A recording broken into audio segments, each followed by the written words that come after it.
MVP. Who do you have, Rick? And it's early. It's a little early. We're not. How many? No. This is fine. I mean, really, the only thing that would change this right now would be, God forbid, some kind of injury where guys fall below the threshold or whatever. But my top 5 right now, and Chris Marlowe was not a fan of my top 5, and we were joking about it for where I have Jokic. But it's really hard this year. There are so many excellent MVP cases. So number 1, I got Wemby. Number 2, I've got SGA, and that is super, super, super close. Number 3, I've got Cade. 4, I've got Brown. 5, I've got Jokic. Like I told Chris, I feel scummy about having Jokic at 5. I mean, I kind of dislike myself for that. But, like, Cade has the Pistons atop the East all year. Like, people just kind of act like that's a matter-of-fact thing. Like, I'm blown away by that. Jaylen Brown, what he's done with Boston has been absolutely phenomenal. Jokic did miss an entire month. All right, so, we got when you're nitpicking like this, I mean, you got to look at everything. I mean, he did miss a month. These other teams are higher in the standings than Denver. So, but, I mean, come on, dude. I ain't hating on Jokic. I mean, think about this combo. Luka's not even in my top 5. Ridiculous. He's at 6. Well, if somebody had Luka at 3 and Cade out of their top 5, I mean, I wouldn't be mad at him. But this is a great MVP race, man. For personal reasons, I want to see Cade win the MVP because I was debating with Knicks fans who's better between Cade and Brunson for a while now. They say I'm a Jalen Brunson hater. But I have to agree with you in the sense that Cade has done the most with the least. I think his supporting cast is not as good as a lot of these other MVP candidates. Totally agree. Yeah. Totally agree. Yeah, and Luka has to be in the mix too because he's leading the league in scoring, and he's doing it efficiently. And the Lakers have won 8 out of their last 10, but record-wise, he doesn't stack up with the Jaylen Browns and the Cades. That's the issue with Luka and SGA, obviously. It's not like Jokic and Luka have lost any ground. Nobody expected Cade to be this high this year. Well, nobody expected. Sorry to cut you off. There's people that think Luka has fell off. Yeah, somebody was saying that on the show today. I completely disagree with that because if you are. His defense. Stop bringing up his defense, okay? We know Luka Doncic sucks at defense, okay? It's probably never going to change. So that's an it is what it is scenario. He is, offensive. Dude, he might be on the Mount Rushmore in the history of the league for offensive talent. I mean, he's that freaking good, man. So I don't see Luka falling off at all. I think... Dude, like his last 4 or 5 games have been Hall of Fame worthy, right? They've been incredible. Unbelievable. All right. Like, how could you say he's declining? That sounds like a really stupid take to me. What happens, I don't know if you see this, but, a couple people say it, and then people just start copying each other. And don't get me started. Don't get me started. It's mental contagion. And then it gets crazier and crazier, and you're just like, what? Here's what I would recommend to those people. Turn off the TV and make up your own debates. Yeah, 100%. Do it yourself. You don't have to. What's First Take debating today, or what's what's Combo's Court debating today? And I mean, I know Combo's coming up with great topics and stuff, but if you're in this space and you're not completely organic, or at least mostly organic, you're going to lose. Period. 100%. Totally agree. All right. Rookie of the Year. I had Knipple before the season. How's that going for me, Rick? How's that going for me? Dude, I mean, yeah, that's aging very well for you. Thank you. Appreciate you. But who's the Rookie of the Year, Rick? Who's the Rookie of the Year? Dude, I go back and forth on this. If you have me on next week, I may say flag. Knipple has made significant history. It's the greatest shooting season by a rookie in NBA history. Yes. So there's that. That's pretty freaking impressive. Correct me if I'm wrong, but he leads the entire NBA in threes made. Am I right about that? Well, he has the most threes made as a rookie. I know that. I'm not sure if he has the most. We should look that up. That's interesting. I'm gonna look that up right now. What makes him so incredible is his movement off the ball. That guy does not stop moving. It's very Steph Curry, Clay Bird like. The way he moves without the basketball. Yeah, no, it definitely is, man. So let me go to threes made per game. Because I don't maybe let me go to threes made per game. Curry is at 4.5, Luka's at 3.9, LaMelo's at 3.6, and then Khan at 3.5. So I don't know if he's leading the league in total threes, but I think he might be because Steph hasn't played at all. LaMelo 55 games for. Yeah. I don't think Knippel's missed a game. He's got 67 GPs. Luka's at 55, LaMelo's at 58. So, and they're not that far ahead of him. Anyway, Khan either leads the league in threes as a rookie or he's damn close. Right. Yeah. I mean, it has to be between those two. But VJ has had some great flashes. He's going to be great. And as we said, Dylan Harper would have been in the mix, but he's just on a team that's really good, really, really good. Who do you? Yeah. So I give it to Khan, but that like envelope is not sealed shut yet. Do you know what I'm saying? I think we still got a month to go here, and if Flagg can take his numbers quite a bit north of Khan, Cooper Flagg could break 83 points. He'll get the rookie of the. Hey, but he's got to do it the right way, not this Bam on a bio. We're missing free throws and all that.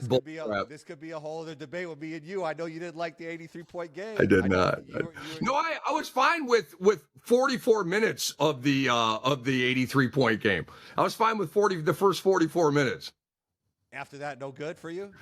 Well, no. I mean, you're intentionally fouling to get the ball back, and you're going through all these machinations, and it's not even a record. Well, one team was trying It's not even a record. Well, it's a mark. I mean, it's Kobe. Well, okay, it's the modern day NBA record. Ooh.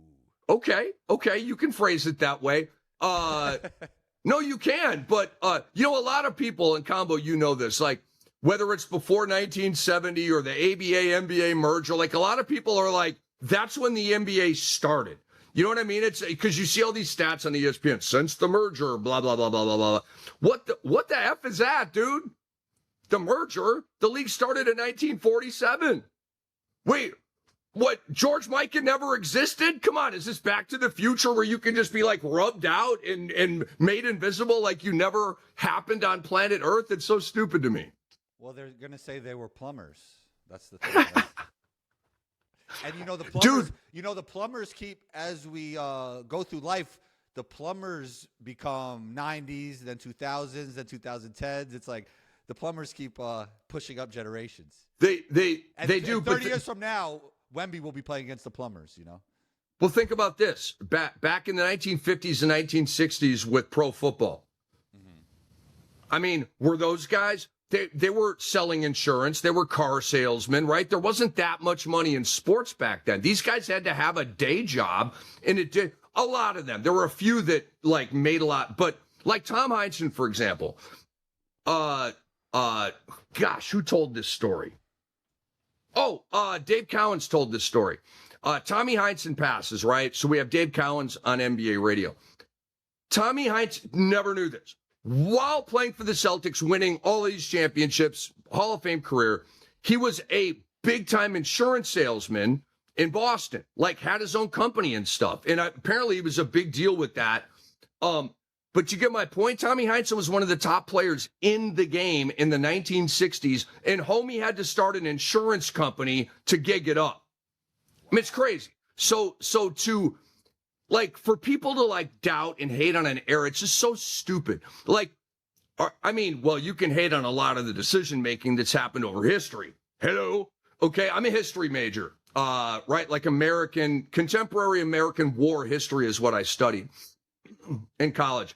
And, combo, I don't want to sound like an academic, okay? I forget almost everything I studied 30 years ago in college, but I got my degree, okay? I did my time.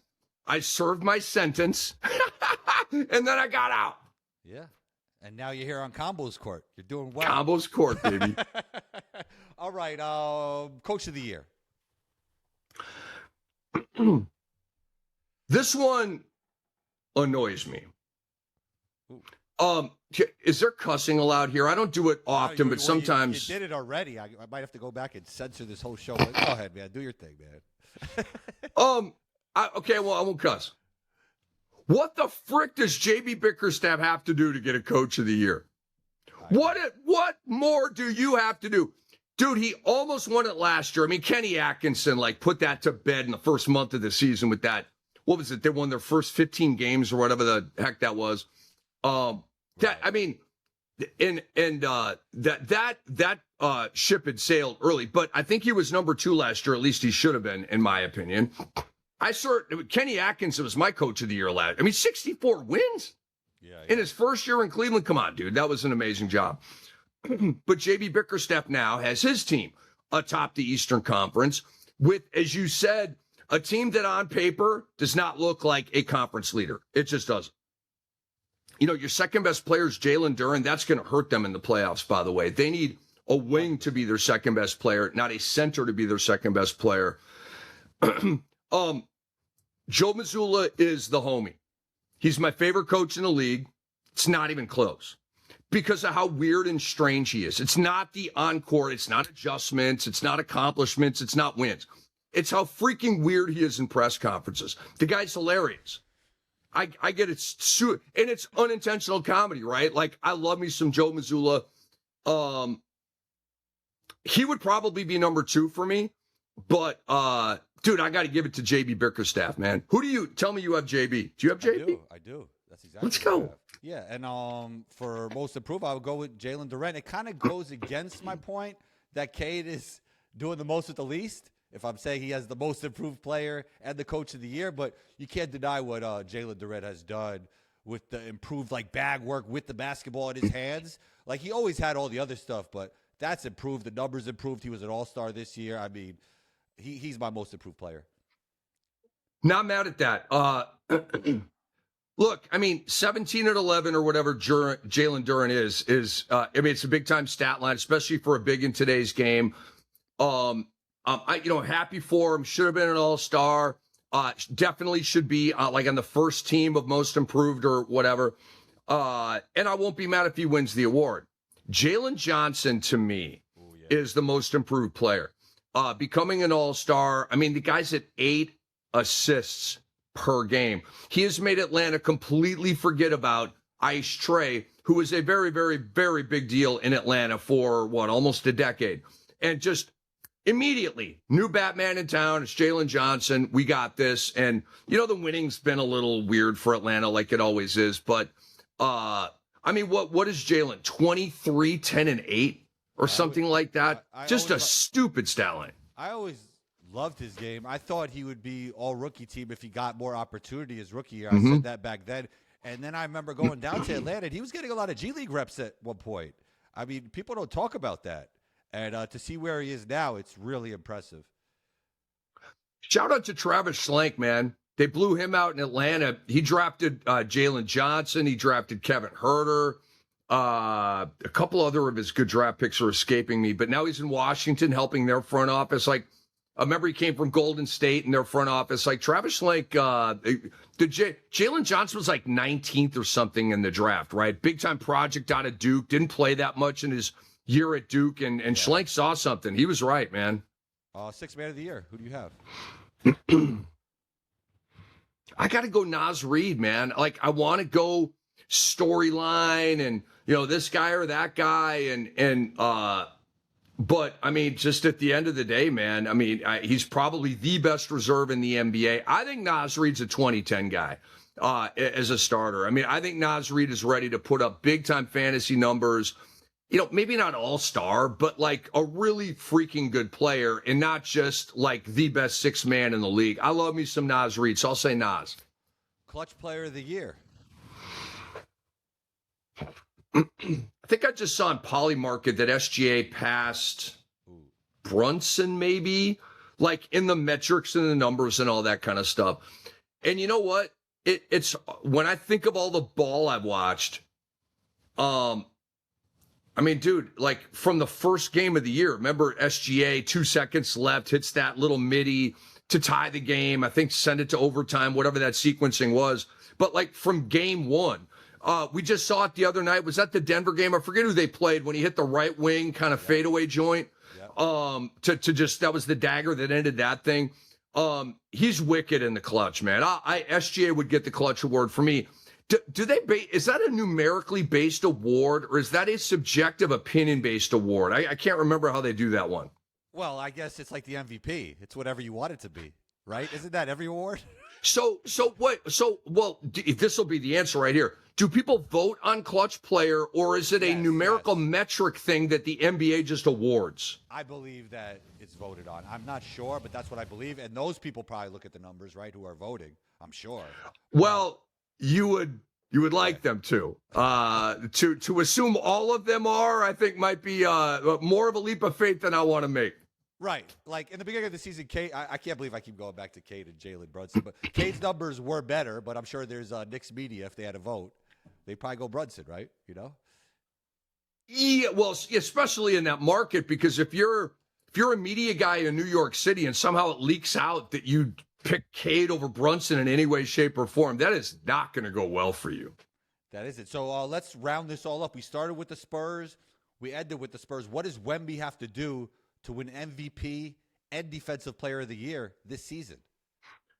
Play the appropriate amount of games. You know, no more of this bull crap mind gaming with that fake made up DNP the other night against Denver.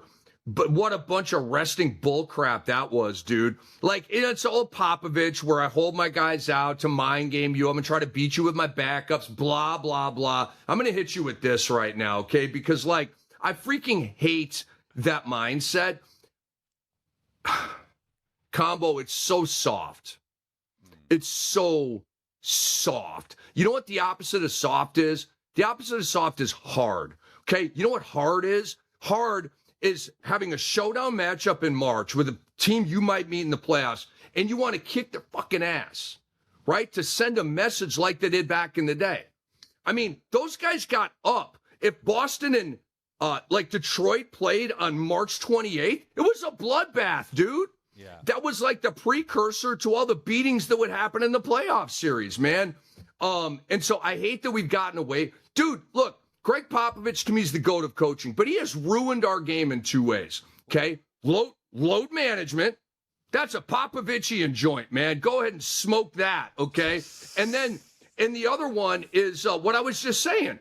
What point was I just making here? I'm sorry. I'm just here listening. But Popovich, load management, and the mind gaming thing. Remember when he got fined a whole bunch of money? They were playing like Miami in a big national TV game. He arrested Duncan and Matu and Parker and all these guys just in case they met in the finals. And I love Pop, I do. But those two things have been horrible for the league, and those are Pop productions. All right, let's end it with this. Who's the current player that you believe has the best chance to break Wilt's 100-point scoring record? Luka Doncic. Why so? Green light, talent. You know, he's got the ability to knock down 15 threes in a game and get to the line a whole bunch. He's already got a 70-point, I believe, near triple-double. I don't think I think it was like 73, 10, and 7 or something. It's one of the top 5 stat lines in the history of the game, and I looked that up and did a little ranking on it. That night, Luka against Atlanta, I mean, my God. So the guy's out there flirting with a triple-double going 73, okay? And by the way, we're not orchestrating anything here. That was a legit 73. I don't agree with the people who say it is only a matter of time that Wilt Chamberlain's record is met or broken. I do not agree with that. I do not think it's a matter of time. I still think it's a huge, huge, huge question. And what I would say, Combo, I don't know how much time I got left on earth, okay? I'm just happy to have each day God wants to give me. I don't believe that a guy will hit 100 while I'm breathing oxygen on earth.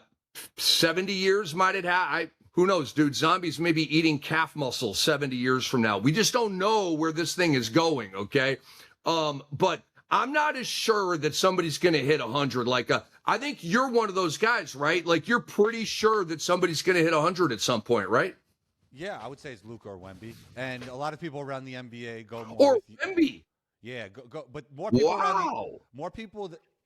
around the NBA tell me that they think it's Luka, like you do. The guy, I mean, and here's the other thing, Combo.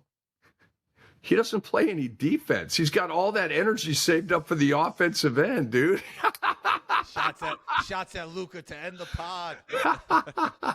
Rick, thanks for taking the time. Where can we find you? Let me know when you need me on your show. That was so much fun. I appreciate you.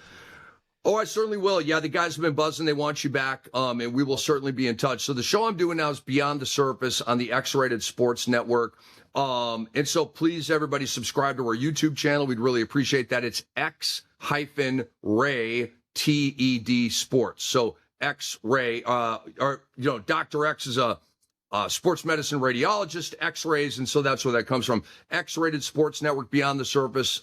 Subscribe to our YouTube channel. Check us out Mondays and Thursdays at 2 p.m. Eastern Time. And you know what?